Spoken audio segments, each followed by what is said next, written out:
ID? What do I need an ID for?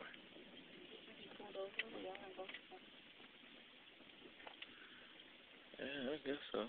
But anyway, all right. Since she's a beautiful multitasker, Rachel Andrews will now give you guys her side of her meal, and we'll go for the overall score afterwards. Okay, go ahead. Okay.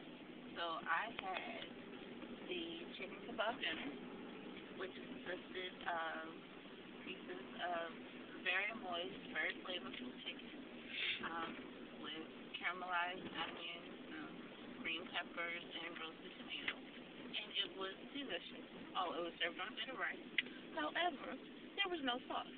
Now, generally when you think of kebabs, you think of pieces Grilled of meat. on a skewer, That's it. you know, but there was no sauce. The rice was dry, and the chicken was not moist enough to. The chicken was pretty moist. Oh no, it was moist. It was great, and if I hadn't been eating rice with it, it probably would have been fine. Now I'm a person who likes sauce. Sauce is important. I drown my French fries in ketchup. Okay. Very true. And I do. I'm aware of that. But I think even if I wasn't a person who loved sauce, I would still. Sorry. I would still have been looking for sauce for this dish.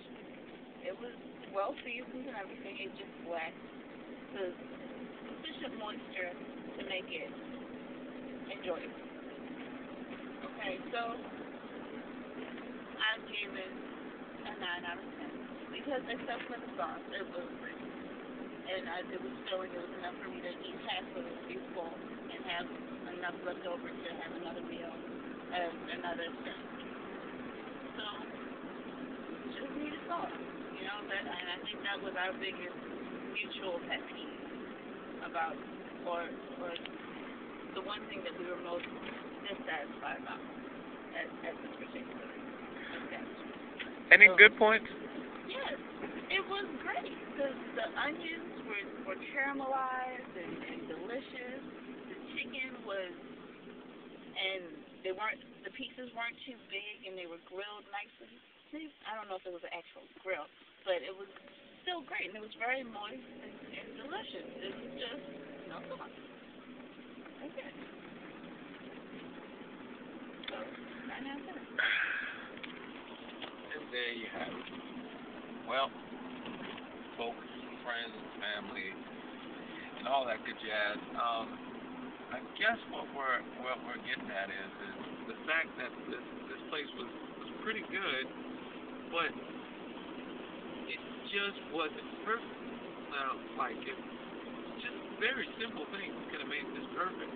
You know, the good points are that this was a restaurant that knew what it was and didn't try to be anything else. It was, Greek. It was traditional. It was everything that you would want out of a nice, great setting in a really, really cool small restaurant. It's everything that you want. Things that they can master. Not a lot of tricks and flash. Just good, solid food. That's exactly what I said after eating our meal.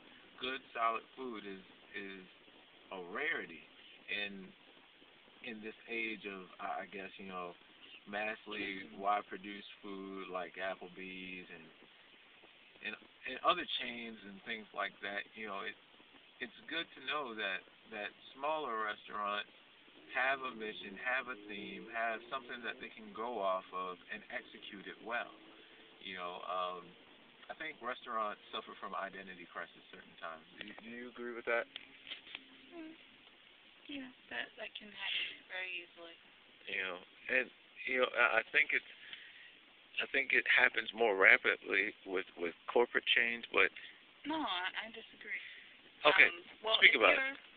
If you're a corporate chain who is serving casual, quick service type of food, then your goal is to satisfy everybody. So you're supposed to have a wide variety. So you're going to have your Asian dish, your down home Mississippi pulled pork, whatever. It's going to be everything.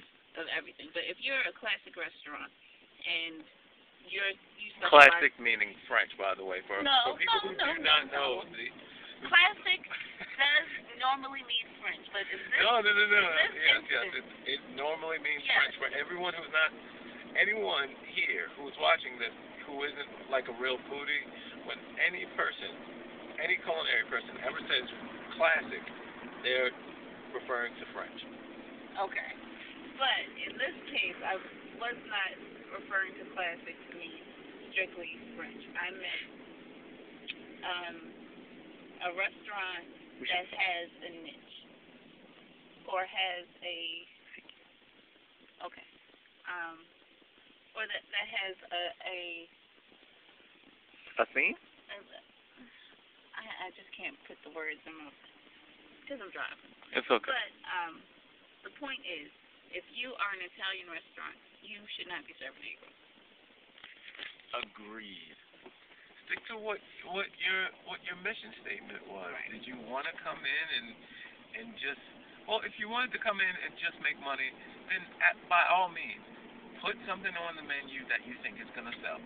Simple as that. You know, if you really want to get into everybody's pot, then go for it. You know, but if you came in wanting to be, you know, a traditional Chinese restaurant, then, you know, serve what you think, you know, will be the best representation of that.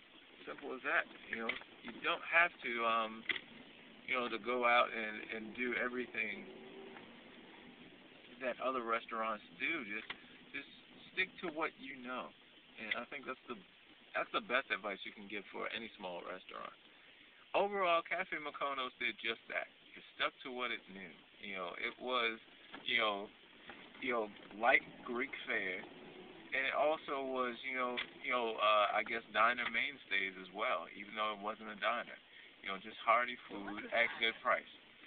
Diner-esque. Yeah, it was diner-esque. It was like diner light. But so overall, we give the restaurant a 9 out of 10. It was filling. It was cool. It was nice. The atmosphere was nice. The people were nice. The food was, you know, excellent. And that we recommend it. It comes Morgan And Rachel. approved. So thumbs up. Go to Cafe Mykonos. Yes, me too. And whenever you're in the Towson area, look it up, and I don't think you'll be disappointed.